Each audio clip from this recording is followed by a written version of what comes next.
Voted by the community in my Discord server to be the very first FrogFace video of 2020 is Zelda 2 Adventure of Link Dungeon Breakdown.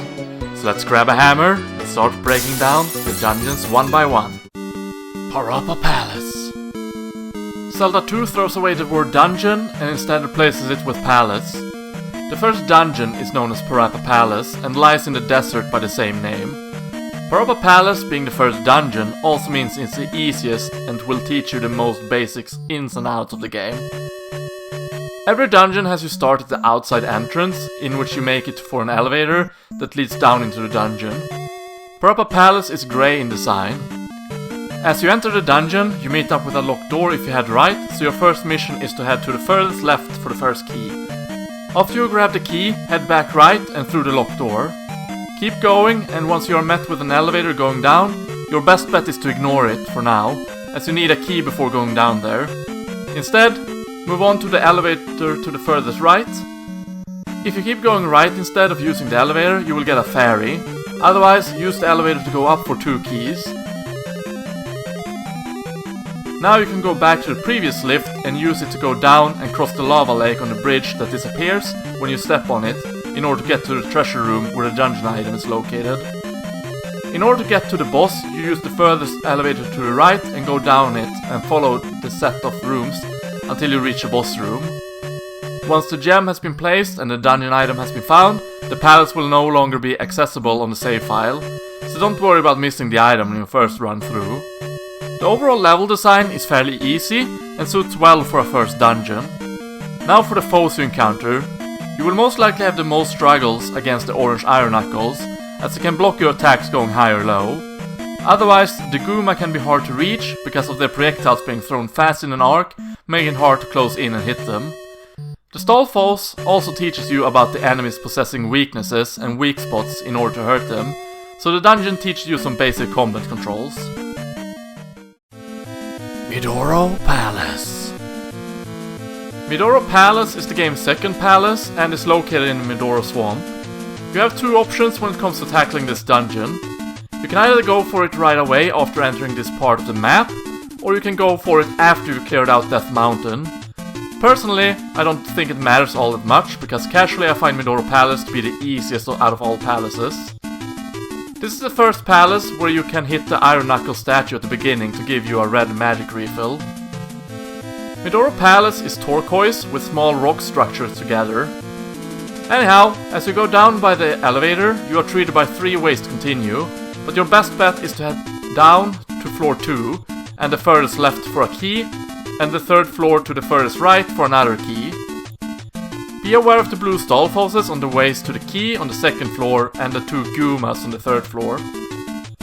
Once both keys have been collected, make it back for floor 1 and head left until you reach the next elevator.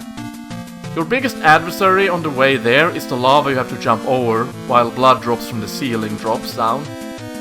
The orange iron knuckles shouldn't pose much of an issue now that you know their patterns, and if they are still troublesome, just jump over them using their jump magic. Once you have reached the elevator, go down and head left for the dungeon item, which is required to beat the dungeon. Guarding it are 2 red iron knuckles. They take a few more hits, but function the same as the orange ones. Now you can destroy all the blocks, so if you had issues with the falling blocks from the room prior to the dungeon item, you can now simply break the blocks to get through. Make it back for the elevator and head down. Continue right until you reach the blocks blocking your path and break them. The statue shooting magic can be tough to get past, but shouldn't be. Once you are through, you will reach another elevator, but ignore it for now and continue heading right until you reach the key, which you need in order to reach the boss room. Head back to the elevator and head down, and then head for the boss to the furthest right. There is a pea bag on a disappearing bridge, which can easily trip you up and kill you if you get greedy and go for it. Then, after that, it's smooth sailing towards the boss room, besides a few red and orange iron knuckles. So Medora Palace introduces several different passages to choose between, making the dungeon a bit more puzzle heavy, which makes it fun. I do find it easier despite the tougher enemies because of having both the shield and jump spells. If you have gone and collected a health spell, it's even easier as you can heal if you were to take too much damage. Of course, the enemy known as Ra will drain your magic if you get hit by them, and they have the same movement pattern as the Medusa heads from Castlevania, but they are not placed in a dangerous area in this dungeon. Overall, this dungeon is fun, even if it's on the easy side of things, in my opinion.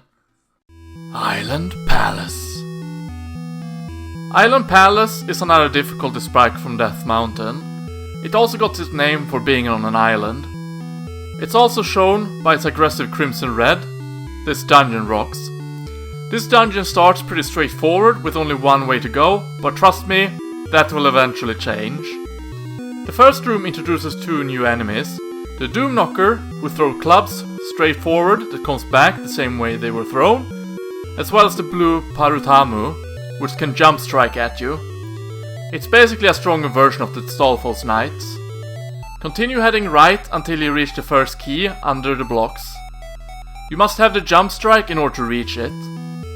The next area has two red iron knuckles locked inside blocks. If you don't want to fight them, your best bet is to destroy the corner rock and use it as a staircase to the next level. You can make the jump without breaking the block, but it's a bit harder to time. After you've made it, your best choice is to jump over the gap and head right for a key guarded by a fire-spitting Mua and a red iron knuckle.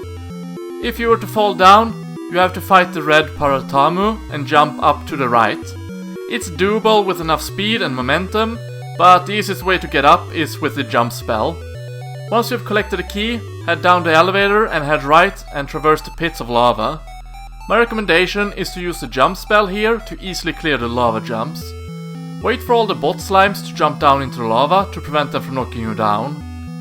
The red iron knuckle at the key can pose an issue, but it can also be pushed down into the lava. After you clear this room, you are greeted by a red iron knuckle and the now introduced blue iron knuckle, which are faster and throws daggers at you. It's these enemies that makes this dungeon more difficult, as they are tough to hit and are more unpredictable with their attacks, as well as being able to attack you from a distance. Kill it and get the raft, then proceed to head as far left as you can. Ignore the elevator leading down, because one more key is needed before heading there. On the way to the key, you'll have to deal with red iron knuckles and Mao, which are red hellhound heads, spitting magic bolts towards you. Once the key is collected, head down the elevator and head right.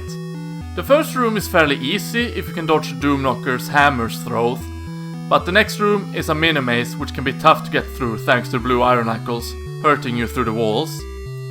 Once you go through this room, all there's left is the boss and the crystal.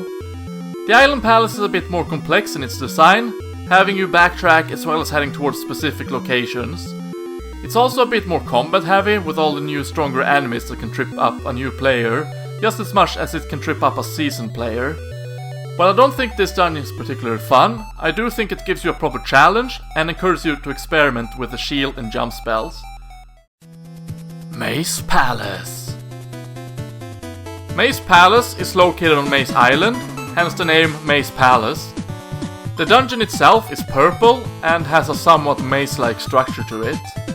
Maze Palace only sports one new enemy, and that are the wizards, but for continuity's sake, I'll just call them Wizrobes. They can only be killed by using the reflect spell and reflecting their magic projectiles back at them. They like to teleport around your vicinity, so just be patient while fighting them. Anyhow, you want to head right after using the elevator down into the palace. Once you have reached the elevator on the right, you have a couple of options. You can either head straight down and to the left for a key, or you can do what I recommend, and that is heading right on the second floor and jumping over the pit to reach the room with lava pits and a key. You have two Doom Knockers to worry about on the second floor, and if the one in the room with lava hits you, it can mean you falling down into the lava and dying. Once grabbing the key, head down the black pit for the third floor and head right before falling down the disappearing bridge in order to reach the item room with a blue Parumatu and a blue iron knuckle. After that, head down the pit and be quick to react as you land on disappearing bridge tiles above lava on the fourth floor. Here, you also have to watch out for the Ras and their Medusa patterns, as getting hit by them can easily push you into the lava, killing you. To the room to the right, you have more lava to jump over, as well as a Doom Knocker and a red Paramato on one platform each to watch out for, as well as a fast-moving bubble you don't want to get hit by near the pits. Grab the key and head left into the room left of the elevator for the last key in the right side of this dungeon. Make it back to the beginning of the dungeon and head left at the entrance elevator to grab the key in the next room above you, which you can only reach by using an up strike. The key is guarded by a bubble and a red iron knuckle. Don't head down the elevator, instead head left for another key as well as a couple of doom knockers along the way.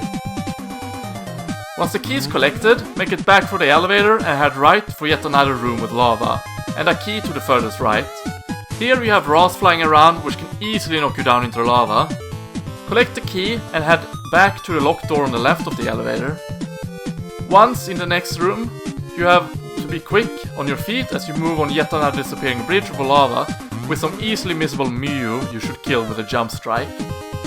Once you have reached the elevator, it's pretty smooth sailing from here, heading right towards the boss room with only blue Paramatus and red iron knuckles on the way. Overall, this is a fun dungeon that offers a bit more complex dungeon layout, with a couple of tricky situations above instant kill lava.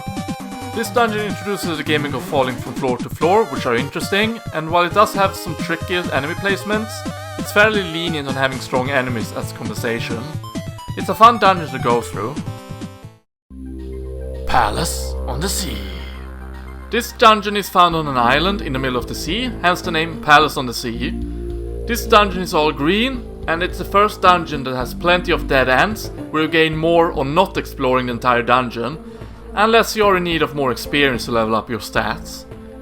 The dungeon starts pretty linear, with a Ra statue trying to shoot you in the back as you climb over the stairs made of blocks.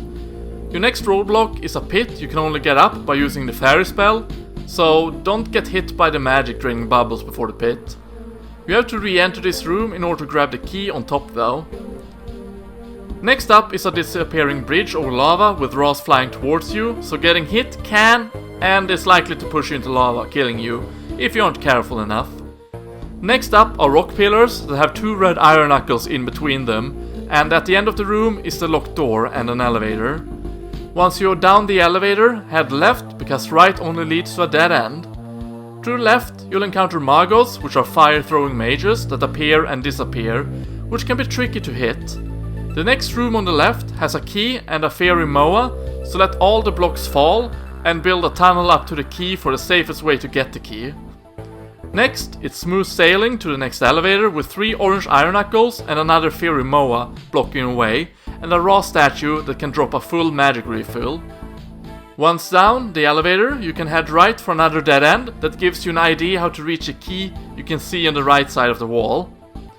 Getting there is dangerous thanks to the lava, red iron knuckles and Bago Bago attacking like cheaps, and a blue iron knuckle at the dead end. Head left from the elevator to the next elevator and go down it. Head left for a pea bag and a dead end guarded by Guma. Have enough magic for a jump spell once you head right for the elevator in order to reach the red iron knuckle and the key. Continue to the right until you run into a blue iron knuckle and what looks like a dead end. This is an illusionary wall and you can walk through it. The key we saw earlier is the hint to being able to walk through this wall. Continue right until you reach the next elevator and go down. Head left through the gauntlet of Magos and Mouse until you reach the next room where an orange and blue iron knuckle guard the flute. Head back to the elevator and once you've gone up, head right and fight through the Magos until you reach the elevator and go up. Head left and fight through the blue Stolfoses until you reach the key. Now head back to the elevator left of the illusionary wall and go back up. Down leads to a dead end and 2 red iron knuckles. Once up, head left to the next elevator. If you head left here, you reach another red iron knuckle and pea bag. Head down the elevator and left for the final key. The key is guarded by an orange, red and blue iron knuckle. Head back for the elevator and go up and head right for the boss after fighting off the orange, blue and red iron knuckle. This dungeon is tricky in design, but overall I find it to be fairly easy combat-wise, despite the Magos disappearing. It has a complex yet fun design that can easily trip you up, which makes it more fun. It also has the illusionary wall that can trick you pretty good, and the dungeon's biggest flaw is that if you don't figure out you need to go through the wall, you won't be able to reach the dungeon item, which is required in order to move on in the game.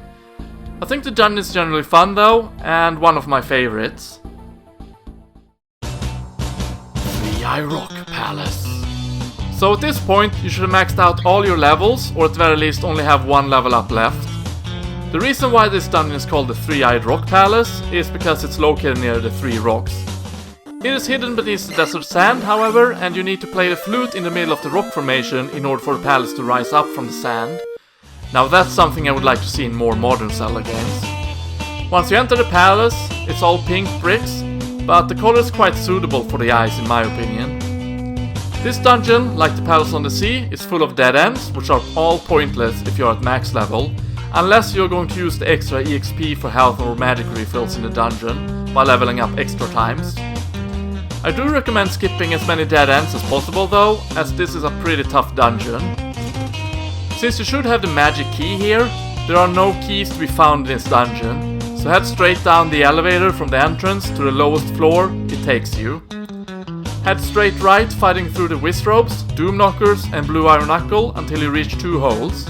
Jump over them and head right to the locked door, through the Blue Iron Knuckle and continue until you reach a room with another elevator. Don't jump down here, instead head right. In the next room there is a hidden hole in the ground after the third statue. You need to jump over it in order to reach a mini-boss, which we saw as the boss in the Island Palace. If you were to fall down, just head left and fight your way through the Red Iron Knuckle, more Wizrobes and two Paramatus until you reach the lift to take you back up. After defeating the mid-boss, collect the key that drops from the defeat to get to the dungeon item. Now you want to head back to the room with the two open holes in the ground and drop down from them. Fall to the room with two disappearing breaches and head right. If you were to fall down, don't worry, as falling down in the room below will take you back to the first two holes again. Basically, fall down twice and head right. After the locked door, you have yet another Blue Iron Knuckle. In the next room, you are greeted by a stone wall and pits of lava.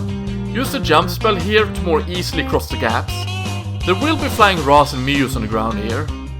You'd be tempted to use the fairy spell here, but the first stone wall is meant to warn you not to use it, as there's another one at the end of the room, which means you can't get to the next room as a fairy. After successfully crossing the lava bit room, you have a room with more Wizrobes and a Red Iron Knuckle as you cross it. The next room has a huge lake of lava beneath it, and the only way to cross is by transforming into a fairy. Avoid the dripping lava and the bubbles which drains your magic, as you will need to keep enough magic for another fairy spell later on. The next room has a fairy Moa and a Parutamu before you reach an elevator that you should ignore and head through the locked door on the right instead into the next room. Here you will fight the same mini-boss again, and then after it has been defeated, you head into the next room to the right. Here you will find a pit with two disappearing breach blocks, and if you manage to get over to the right side, you will encounter a Blue Iron Knuckle and two bubbles, as well as an extra life. If you're like me, however, and fail to get over there, and instead fall down, you better be quick with transforming into a fairy and head into the passage to the right. If you were to fall down, head as far left as you can until you reach the elevator that will take you back up to the area I told you not to use the elevator, so that you may return to the gap and try again with the fairy magic. If you do turn into a fairy in time, head to the next room to the right where the boss awaits you. This dungeon is one of the tougher dungeons, and it has some places where you need to do some quick thinking in order to get through. While this dungeon does offer a lot of dead ends, it's pretty straightforward if you know where to go and what to do. It's a pretty tough dungeon combat-wise as well as puzzle-wise, but overall I think it's a fun and enjoyable dungeon for the most part. The one exception is the area before the dungeon item with the hidden hole that can be challenging to get over, as well as getting back on track from the elevator taking you back up there. Now, we only have the final dungeon left to break down, and that is the Great Palace. The Great Palace is the penultimate challenge, and it's difficult to even reach as you have to traverse the Valley of Death's many challenges to even reach the Great Palace. The Great Palace is gold in color, and its entrance is blocked by a magic barrier that can only be broken if Link has placed the 6 crystals in the previous palaces. This dungeon is Link's toughest challenge yet, as he fights against the fire-spitting Focaroos that spits fires in an arc, and the aggressively quick and agile bird knights known as Red and Blue Focas, which are better to just escape from rather than fight, as they jump high, moves quickly and throws daggers even further and quicker. The Great Palace is also a maze that will make you run around in circles unless you follow these instructions. There is one redeeming point with the toughness though, and that is if you were to die, you can continue from the entrance of this dungeon. This is the only dungeon that lets you do this in the game. After entering the palace, head for the entrance elevator and take it down. Head left here and fight through the first Fockeroo until you reach the next room. Here there is an invisible gap right after the pillar below the platform, so jump over it and get to the next elevator. Take it down and head right into the next room. The next room is 2 bridges over 2 lava lakes and nothing else in it. The room after that is a long hallway with another Fockeroo guarding the elevator to the furthest right of the room. Defeat it and go down the elevator. Once down, you will be greeted by 2 stone walls and plenty of flying Ras. In the next room, you'll encounter the first red Focka. Get over it somehow and just run up the stairs and go down the passage blocked by rocks to reach the next elevator.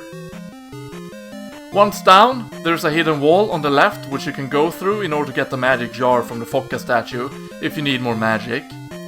There's a hidden wall in the room below as well, but inside there is only a giant bubble which splits into several bubbles if destroyed.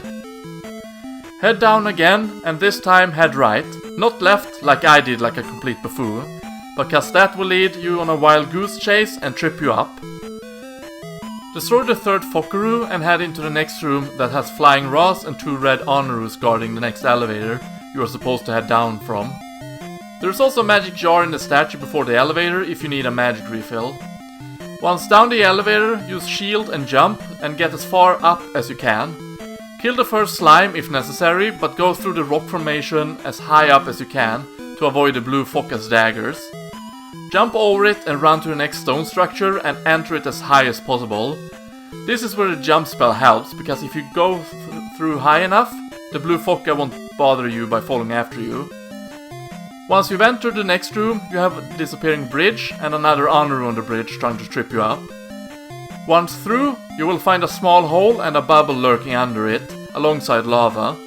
Don't let it hit you as you jump over the gap, heading for the next elevator. Once down the elevator, you are greeted to another huge hallway with a blue curtains hanging in the ceiling.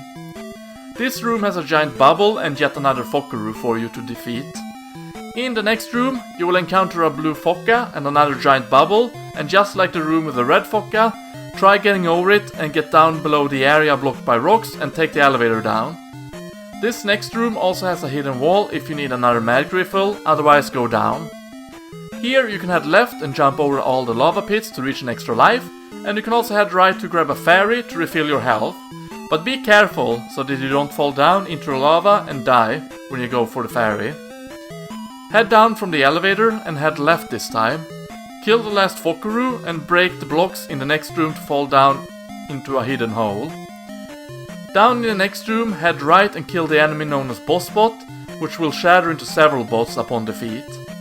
Head into the room to the right and go over the disappearing bridge until you reach a small pillar with a small gap below you.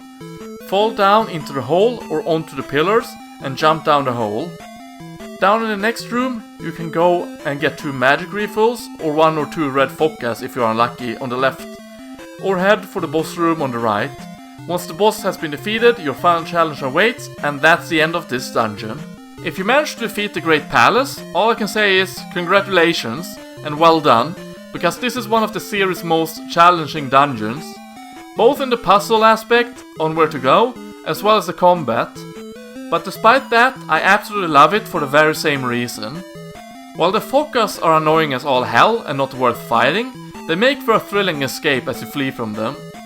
This dungeon is confusing as it does have a few similar rooms, but as long as you memorize the layout, it's a doable challenge.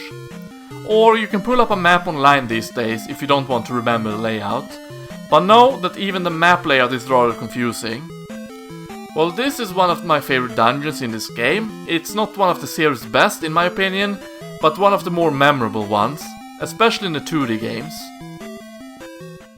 There we have it everyone, all the dungeons in Zelda 2 Adventure of Link have been broken down, and while it has been plenty fun writing the script, it has not been without issues.